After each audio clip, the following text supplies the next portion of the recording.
There are potentially thousands of Russian soldiers surrounded in the south of Ukraine. Russia also wants to announce the end of war soon, but Zelensky says that no matter what, Ukraine will not stop. More about all of this in a couple of minutes. What's up, investors? It's the Russian Dude and happy Friday. And as always, let's begin by looking at the updates of the map of the war. First, let's go to the most active battle zone of Ukraine, the east of the country. And in the video that you can see right here, these are the remainings of the bridge between Severodonetsk and Lysychansk. This video basically tells you that even though it might be very difficult to destroy a bridge, it is not impossible. Next we go to Slavyansk, where you can see that this night Russians unfortunately started once again shelling this city. And as a result of this shelling, a civilian building was partially destroyed. But Ukrainians also respond with distant shelling in this region. As you can see in this video, Ukrainians were able to destroy an industrial factory in Horlivka. Most likely all of this was possible thanks to HIMARS. And speaking about HIMARS, I have several updates for you about this glorious system, and we'll speak about it very soon. As always, one of the main priority cities for Russians in this region is the capturing of Bakhmut. And this night Russians attempted several attacks in this region. First of all, Russian army tried advancing next to Solidar. And the second direction of attack for Russians this night was against the city of Dalmitne. Both of these attacks were successfully resisted by Ukrainian army. The second very important city for Russians in this region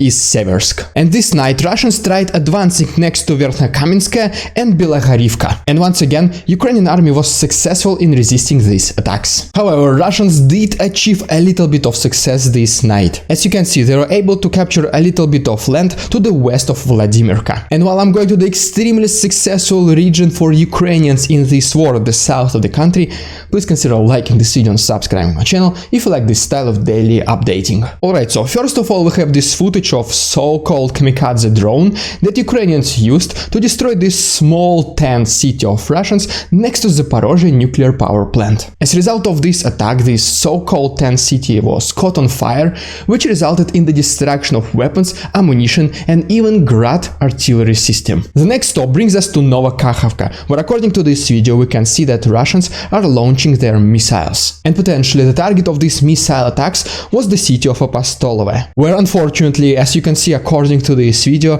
the school was destroyed. In several seconds I will start talking about potentially thousands of Russians being surrounded, but right now another successful artillery strike of Ukrainians against city of Chernobyevka. Chernobyevka has been an extremely unsuccessful city for Russians because Ukrainians were able to destroy many military objects of Russians without basically any response from Russians. And another thing, according to this map, as you can see, Ukrainians were able to liberate a little bit of Belohirka. And now let's talk about arguably the most important event of the day is the surrounding of thousands of Russian troops in Vysokopole. As you can see, according to this map, Ukrainians were able to advance next to this Olkhinie. And as a result of this advancement, the remaining troops of Russians in Vysokopole are now surrounded from 3 out of 4 sides. According to different sources, the number of Russians in this region can be anywhere from 200 all the way up more than 2,000 soldiers. Ukrainians are closing in on them from the north, west and the east. And some people might argue that Russians still can retreat from the south. But according to the intelligence data provided to us by the advisor to the President of Ukraine, Alexei Arestovich, Ukrainians are also preventing all the attempts of Russians to escape from the south. Which means that Ukraine can potentially receive thousands of prisoners of war,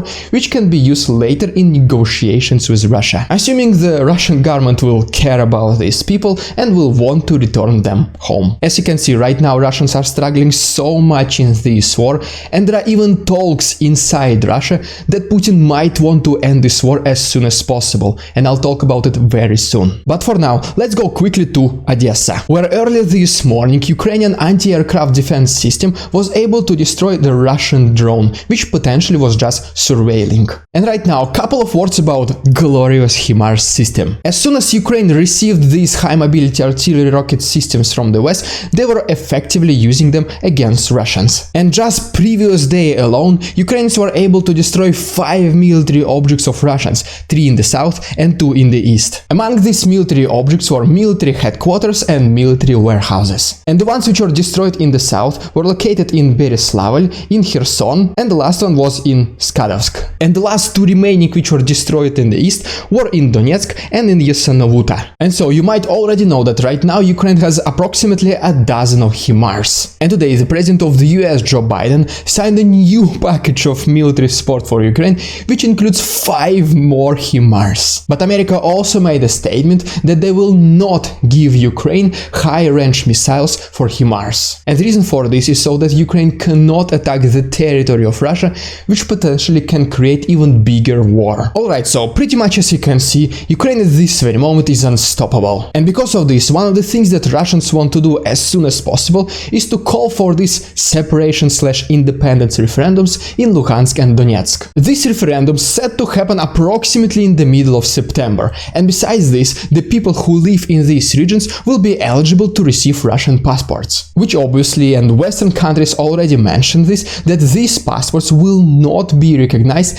anywhere in the world. And in addition to that, today, the President Zelensky also mentioned that Ukraine is currently working on the law which will make it a criminal offense for those people to receive Russian citizenship. So yes, unfortunately, I do not envy people who live in these territories. On the one hand, you have Russians who invaded your territory, and now there's literally war happening in your neighborhood, and on the other hand, there's Western countries and Ukraine which will not recognize any outcome which will be pro-Russian related. But because the situation around these regions gets dire every single day, the Russian infiltrators came up with another solution. As of today, the access to Google and all of its sub-companies, such as for example YouTube, will be restricted on the territories of Luhansk, Donetsk and Kherson regions. This is basically, as you can already see, the attempt of the Russian government to prevent the spread of misinformation which does not go along with the Russian truth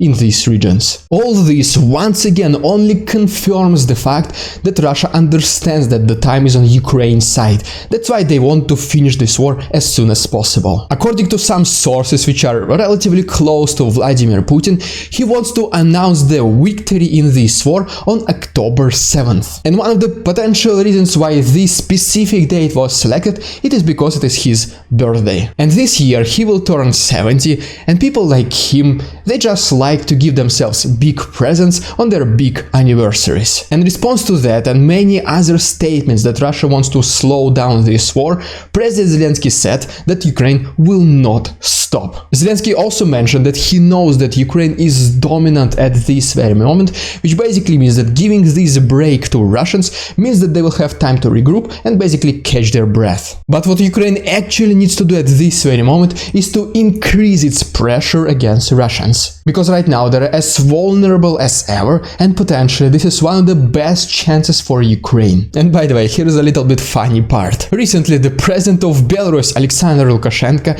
he made the statement that Kiev must resume its peace talks with Russia. And at the same time, he added that Ukraine should never threaten Russia. To be honest, what it looks like, it is that Putin asked Lukashenko to make this statement. And the reason for this, it is because Russia obviously does not want to acknowledge that it is weak. So in my head, the conversation went as following. Putin was like, no, come on, Sasha, no, ask them to speak, to talk with us. Why they're not talking with us? No, make them talk with us. No, Sasha, no, please. But also don't forget to threaten them, because we're Russia, we're strong. And Alexander Lukashenko, because he is the bot friend of Putin, he had no other choice than to agree. And so, since we're speaking about the president of Belarus, another pretty ridiculous statement that Lukashenko made recently was as following. He basically said that the decision to denazify Ukraine from all these racists and Nazis and drug addicts was the correct one, because Ukraine was already lost the second Ukrainian politicians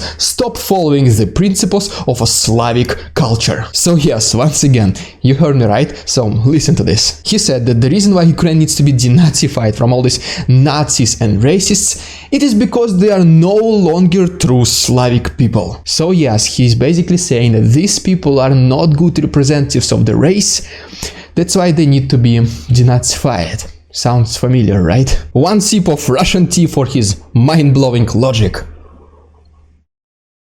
And so yes, if you think that killing people because they are not living up to the highest standards of your race sounds kinda suspicious, please consider joining my Discord, where we can laugh together about politicians like this. And also, we as a community constantly donate money to Ukraine at the end of each month. So if you want to be part of this group donation, please make sure to check my Patreon. All the links can be found in the description.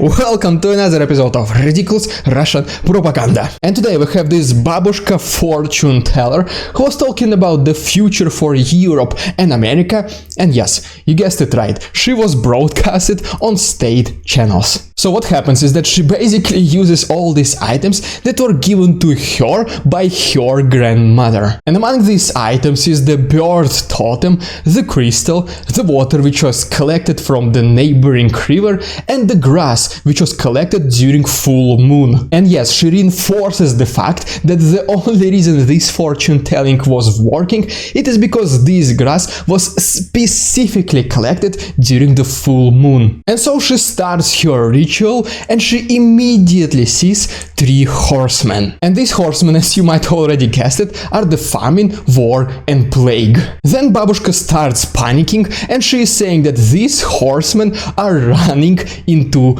Europe. And as soon as they destroyed the entire continent, they switch their attention to America. She then summarizes her fortune telling that in the end she was able to see this white knight. And this white knight on the white horse is the country which is supposed to save the entire world. And let me know in the comments, can you guess which country is this? And well, I guess it was pretty easy to guess, because this country is Russia. If you stayed this long into the video, you are a true hero. And if you had a good laugh with me about ridiculous Russian propaganda, please consider becoming my channel member. Thank you so much for your attention, check the links in the description, stay safe, have a good weekend, and see you on Monday.